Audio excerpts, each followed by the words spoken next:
Man, let's hop over to the other side of the ball. Talk about the defense, man. I love what I saw. Straight up. I mean, I thought the defense came out with their hair on fire this game. I mean, Jalen Reed, it was times during this game, I literally thought Jalen Reed was just running at a different speed than everybody else. I mean, you saw some of the, and there was a little bit of tackling issues during this game, but as there normally is in week one, you have a ton of thud periods during camp. You're not always going live. So that first week can kind of takes a little bit for the defense to get going. But man, for the most part, you had 4 or 5 bodies gang tackling the ball. I mean, Jalen Reed just was an eraser out there. I mean, screen game outside, he's cutting through blocks, TFLs, fumble by the quarterback trying to make something happen. Jalen Reed sprints past like 2 other defenders and gets him stopped behind the line of scrimmage. I mean, there was a ton to like. Strip sacks. We had turnovers, whether it was turnover on downs, pick towards the end of the game, fumble recovery. So there was a lot to love about this game. You know, we've been talking about Abdul Carter this entire offseason and the position switch. I saw some PSU fans on Twitter talking about, oh, Abdul didn't get a sack. You know, he didn't fill up the stat sheet. I tweeted back at that and said, what game are you watching? Yeah, he might not have been filling up the stat sheet, but in case you weren't watching, this dude was taking on 2 blockers at a time, damn near every snap, chips by the running backs, chips by the tight ends, beating the chips or the double team, and still getting close to pressuring or letting the other guy eat because he's demanding so much attention. So that's going to be a really interesting storyline to continue to follow this year, because I thought Abdul was still absolutely jumping off the tape when I was watching him play. Preach, Jason, preach. Like that's brought a smile to my face, man, just because coming in West Virginia, you know, there were some talks, you know, I think they had the 3rd best rushing attack in college football last year. Yep. Penn State held them to 85 yards. Yeah, 85. 85 yards. I mean, that stat alone tells you what was going on out there. But I agree with you wholeheartedly. The first half, I'm watching Jalen Reed just all over the field. I'm like, do we have more than one number 1 playing defense? Because then I see him running off the field. I thought he got injured for a second. Then he's back making plays in no time. So I was just so, you know, and as a secondary guy, I thought, you know, we had a couple new corners, you know, guys that transferred in that just fit in perfectly, man. It was man.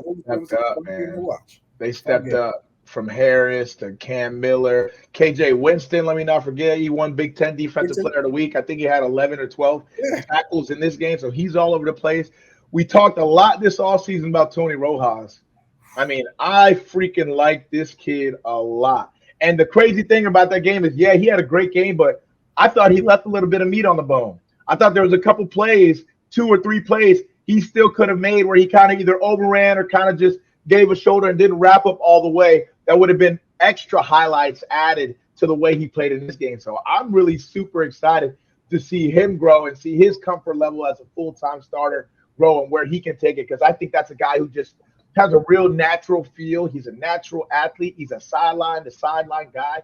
He plays confident. I mean, after every single tackle, he was getting up, screaming. I was just loving his energy and what he was bringing to that defense. It was awesome to see. Jason, Tyler, the thing that was crazy when Rojas is out there covering wide receivers on certain plays. He was literally lined up in the slot, covering running backs, wide receivers. That just tells you the type of athlete that he is and how versatile he is as a linebacker. It's going to be fun to watch these guys. And I didn't feel like Coach Allen had to do too much. I think that's the greatest thing, you know. When you have players that can be versatile, when you can actually split your linebackers out in space and not have to automatically, when they put on smaller personnel, go to nickel or go to dime automatically, because no, we can stay in bases. We got some linebackers that can move out in space, and I can trust them in coverage. That's going to be huge as the season moves on. And I think the best thing I saw out of this defense from a maturity standpoint is I saw very few MEs. You saw very few, just a guy was just wide open. We had a dropped coverage or a miscommunication. Like, those kind of things didn't happen. They had one goal line play where they play action fake real hard. One of our linebackers got sucked up, and they leaked the tight end out to the flat, and Garrett Greene just wasn't able to make the throw. And that was kind of the big ME that I'm in my head thinking about the game right now. That's kind of glaring.